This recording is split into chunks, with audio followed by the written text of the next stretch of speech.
Hi. So என்னென்னா, creatine எடுக்கிறதுனால நம்ம பாடியில் ஏதாச்சும் நம்மளுக்கு கிட்னி ஃபெயிலியர் ஆகிடும், இல்லைனாக்கா நம்ம ப்ளட்டில் கிரியேட்டினின் ஜாஸ்தி ஆகிடும் அப்படின்லாம் எதுவுமே கிடையாது. ஏன்னா நான் லாஸ்ட்டு 1 இயராக நான் எப்போ ஜிம் ஸ்டார்ட் பண்ணதுலேருந்து நான் 2-3 மந்த்ஸ் கழிச்சதுலேருந்து நான் கிரியேட்டின் நான் 5 கிராம் ஆஃப் ஸ்கூப் நான் டெய்லி எடுத்துகிட்டு இருந்தேன். ஸோ 1 இயர் முடிச்சுட்டு சரி நான் டாக்டர்கிட்ட செக் பண்ணி பார்க்கும்போது என்னோடய கிரியேட்டின் லெவல் மிட் ரேஞ்சில் அதோட பேராமீட்டருக்குள்ளே கரெக்டாக தான் இருந்திருக்கு. ஸோ டாக்டரும் சொன்னார், இது நீங்கள் எடுக்கலாம், உங்களுக்கு பிரச்சனை இல்லை அப்படின்னு சொல்லிட்டு.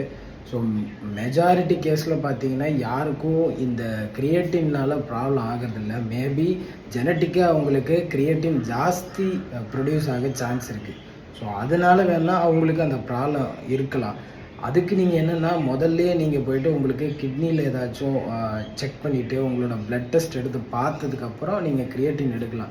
பட் ஆனால் கிரியேட்டின் எடுக்கக்கூடாது, கிரியேட்டின் எடுத்தால் எல்லாருக்குமே டேஞ்சர் அப்படின்ட்டு சொல்கிறதெல்லாம் டோட்டல் மித்து. அது கிரியேட்டின் எடுக்கிறதா இருக்கட்டும், வே ப்ரோட்டீன் எடுக்கிறதா இருக்கட்டும், எதாக இருந்தாலுமே நம்ம பாடியில் ப்ராப்பர் டைஜஷன் இல்லாமல் நம்ம எதையும் எடுக்க போகிறதில்ல. ப்ராப்பர் டைஜஷன் ரொம்ப முக்கியம்.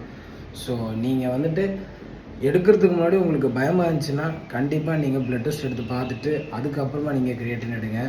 பட் ஆனால் நீங்கள் எது எடுத்தாலும் ரிசல்ட் கிடச்சிருமான்னு கேட்டால் ரிசல்ட் கிடைக்காது. அதுக்கு நம்ம எவ்வளோ ஒர்க் அவுட் பண்ணுறோம், அந்த ஒர்க் அவுட் நம்ம பாடியில் எப்படி டயட் மூலமாக அந்த நம்ம மிச்ச டயட்ஸ்லாம் ஃபாலோ பண்ணும்போது தான் நம்மளுக்கு அந்த ரிசல்ட்டு கிடைக்குமே தவிர வெறும் கிரியேட்டின் எடுத்துட்டா இல்லை வே ப்ரோட்டீன் மட்டும் எடுத்துட்டா உங்களுக்கு அந்த ரிசல்ட்டு கிடச்சிருமான்னு கேட்டிங்கன்னா அதில் நீங்கள் எவ்வளோ ப்ரோட்டீன் எடுக்கிறீங்க, எவ்வளோ கார்ப்ஸ் எடுக்கிறீங்க, எவ்வளோ நியூட்ரிஷன்ஸ் கரெக்டாக வச்சுருக்கீங்கன்ற பொறுத்து தான் உங்களோட பாடியில் ரிசல்ட்டை நீங்கள் பார்க்க முடியும்.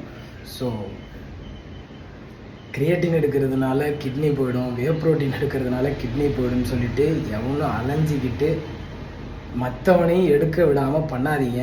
அவனுக்கு இருக்குது, அவனுக்கு அவங்ககிட்ட ஃபினான்ஷியல் பேக்ரவுண்ட் இருக்குது அப்படின்னா அவன் எடுக்கட்டும், வே ப்ரோட்டீன் எடுக்கட்டும். பட் ஆனால் கிரியேட்டின் ஹெல்த் பெனிஃபிட்டில் இருக்குது.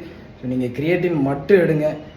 என்னால் வே ப்ரோட்டீன் எடுக்க முடியாதுன்னா கிரியேட்டின் மட்டும் எடுத்துக்கங்க. Creatine is helpful for every one. அது யாரையும் ஒன்றும் அஃபெக்ட் பண்ணாது. தேங்க்ஸ் ஃபார் வாட்சிங்.